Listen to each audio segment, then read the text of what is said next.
Mary Zlatic is an 86-year-old widow who lives in a mud hut in the mountains of eastern Serbia.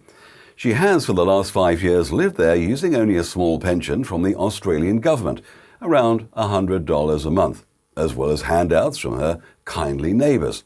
Now, however, Mrs. Zlatic has finally been granted her inheritance after all the legal wranglings and issues have been finalised. Why Australia?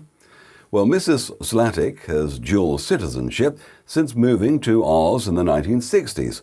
She lived there with her husband for over 40 years, but moved back to Serbia, in a little town there called Boljevac, when her mother fell ill.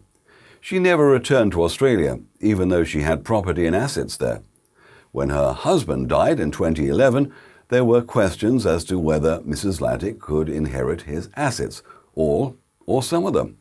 It took 5 years for the questions to be answered, but finally, in January 2016, Mrs. Zlatic was given just under $1 million, as well as a number of properties, which were then transferred into her name, which are thought to be worth in excess of $5 million.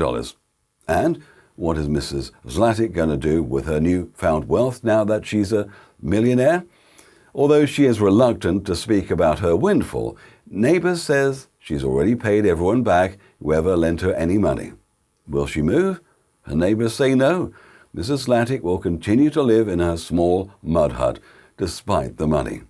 At least she will have no worries when it comes to financing anything that might catch her eye in the future.